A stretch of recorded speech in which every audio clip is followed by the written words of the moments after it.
मोदी जी हों, अमित शाह जी हों, एक षड्यंत्र रचा गया। ईमानदारी के ऊपर भारतीय जनता पार्टी चोट करना चाह रही है। एक तरफ उनके दोस्त हैं अडानी, जिनको बचाने के लिए अमेरिका के आगे वो घुटने तक टेक रहे। अरविंद केजरीवाल जी को दिल्ली में हराना नामुमकिन था भारतीय जनता पार्टी के बस की बात नहीं, लेकिन पूर्व मुख्यमंत्री अरविंद केजरीवाल, पूर्व उप मुख्यमंत्री मनीष सिसोदिया समेत सभी 23 के 23 आरोपियों को कल कोर्ट ने बरी कर दिया है। और इस घटना को लेकर के आम आदमी पार्टी के नेताओं में क्या प्रतिक्रिया है, ये जानने के लिए आज हम हैं रोहिणीवाड़ 21 से निगम पार्षद प्रदीप मित्तल के साथ। इनसे बात करते हैं कि ये जो कोर्ट का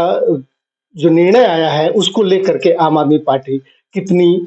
खुश है और क्या प्रतिक्रिया दे रहे हैं। सबसे पहले तो दिल्ली मेल के सभी दर्शकों को मेरा नमस्कार। हमारे लिए एक बहुत ही बड़ा दिन, ऐतिहासिक दिन आम आदमी पार्टी के लिए, क्योंकि भारतीय जनता पार्टी ने जिस तरीके से उनके नेतृत्व में, चाहे वो मोदी जी हों, अमित शाह जी हों, एक षड्यंत्र रचा गया और पूरे 4 साल 5 साल पार्टी को बदनाम करने की कोशिश की गई, अरविंद केजरीवाल जी को बदनाम करने की कोशिश की गई। हम धन्यवाद करते हैं अपने ईश्वर का और धन्यवाद करते हैं न्यायालय का, माननीय जज साहब का, कि जिन्होंने एक ऐतिहासिक फैसला लिया है और अंत में सत्य की जीत हुई है। आप देख सकते हैं कि 5 साल से लगातार भारतीय जनता पार्टी को ये पता था कि अरविंद केजरीवाल जी को दिल्ली में ही नहीं पूरे देश के अंदर हराना बड़ा मुश्किल है, क्योंकि जिस तरीके से दिल्ली के बाद पंजाब में सरकार बनी, गोवा में हमारे एमएलए जीत के आए, गुजरात में हमारे एमएलए आए, जम्मू कश्मीर में हमारे एमएलए जीत कर आए, तो भारतीय जनता पार्टी को डर लग रहा था तो सिर्फ और सिर्फ अरविंद केजरीवाल जी से लग रहा था, क्योंकि वो पता था कि कांग्रेस कहीं भी स्टैंड नहीं करती। अरविंद केजरीवाल जी ने जिस तरीके से 5 साल एक लंबी लड़ाई लड़ी, मानसिक रूप से भी और उनके परिवार के ऊपर जो बीता, क्योंकि पिछले 6 महीने वो जेल में भी रहे, मनीष सिसोदिया जी लगभग 2 साल जेल में रहे, संजय सिंह जी 6 महीने जेल में रहे। तो भारतीय जनता पार्टी की एक ही मंशा थी कि आम आदमी पार्टी को खत्म किया जाए। अरविंद केजरीवाल जी को वैसे हराना मुश्किल था, लेकिन उन्होंने एक ही तोड़ निकाला कि इनकी ईमानदारी के ऊपर चोट की जाए, क्योंकि अरविंद केजरीवाल जी जिस ईमानदारी के साथ राजनीति में आए और जिसके ऊपर लोगों ने विश्वास किया, उस ईमानदारी के ऊपर भारतीय जनता पार्टी चोट करना चाह रही थी। तो ये एक शराब घोटाले को एक बड़ा तथाकथित घोटाला बनाकर लोगों के आगे पेश किया गया। किस तरीके से गलत एफआईआर की गई, जबकि माननीय सुप्रीम कोर्ट ने जब मनीष सिसोदिया जी को बेल दी थी तब भी बोला था कि ये ऐसा मामला है कि कोर्ट के अंदर 2 मिनट भी नहीं टिकेगा, ट्रायल कोर्ट के अंदर। तो ये पहला एक इतिहास लिखा गया है पूरे इस हमारे देश के अंदर कि आप मुकदमा शुरू होने से पहले ही वो डिस्चार्ज कर दिया गया हो, क्योंकि कोई आधार ही नहीं है, कोई लॉजिक ही नहीं बनता कि किस तरीके से माननीय कोर्ट ने कल जो है सीबीआई के उन सभी अधिकारियों को डांट लगाई कि आपने किस आधार पर ये मुकदमा दर्ज किया। और सबसे बड़ी बात यह है कि उन अधिकारियों के खिलाफ जो है वो इंक्वायरी भी करने को बोला है। तो बहुत बड़ा दिन है आम आदमी पार्टी के लिए और सभी कार्यकर्ताओं के लिए, और भारतीय जनता पार्टी के एक मुंह पे बड़ा सा तमाचा लगा है और लोगों को भी एक मैसेज पता चला है कि क्योंकि भारतीय जनता पार्टी आज तक झूठ तो बोलती आई थी, लेकिन इस तरीके से षड्यंत्र रचती आई थी कि राजनीतिक पार्टियों को खत्म किया जाए, एक राजनीतिक में जो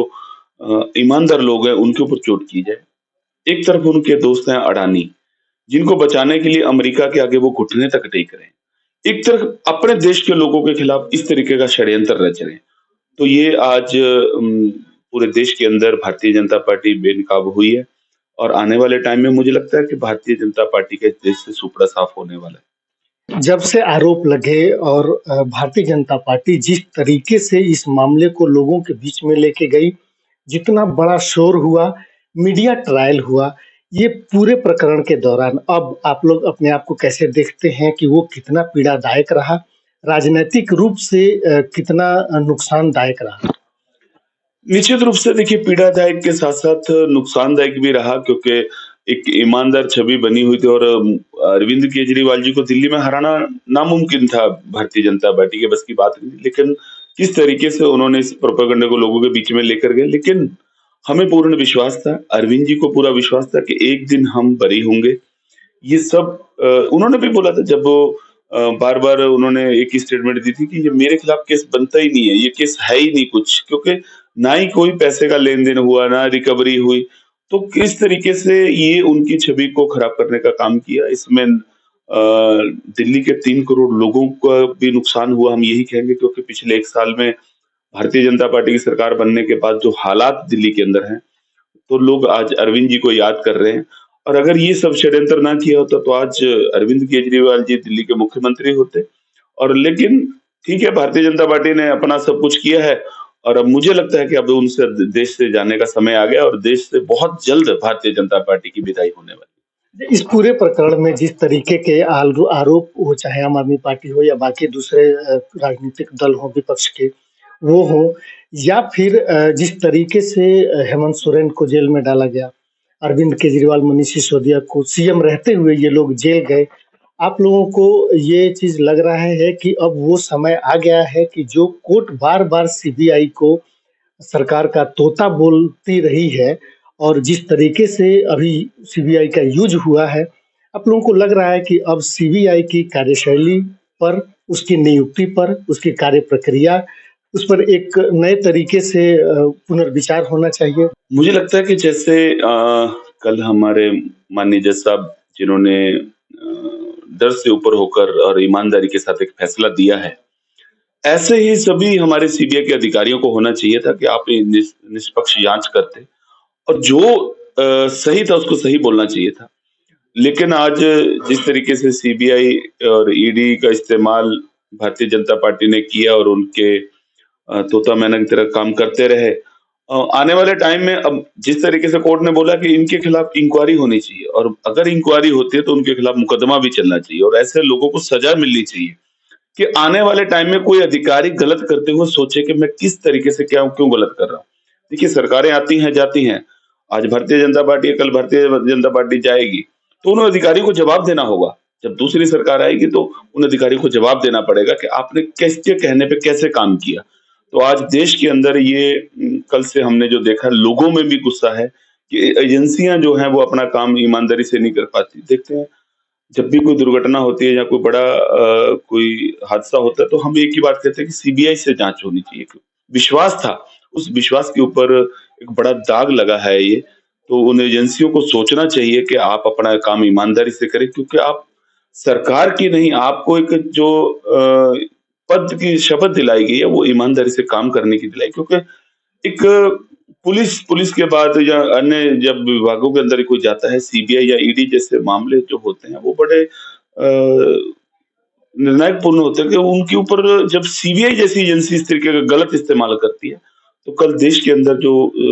हुआ है, ये शर्मसार करने वाली बात है और ईडी और सीबीआई के अधिकारी को सोचना चाहिए कि इस तरीके के कार्य ना हो। और मुझे लगता है कि न्यायपालिका का जो फैसला है वो आने वाले टाइम के अंदर इन अधिकारियों की नियुक्ति के ऊपर भी आएगा कि ऐसे लोगों की नियुक्ति ना की जाए जो डर के साथ सरकार के दबाव में काम करते हैं। तो ऐतिहासिक फैसला है और आने वाले टाइम में मुझे लगता है कि सरकार ही जाएगी, ईडी सीबीआई तो बहुत दूर की बात है।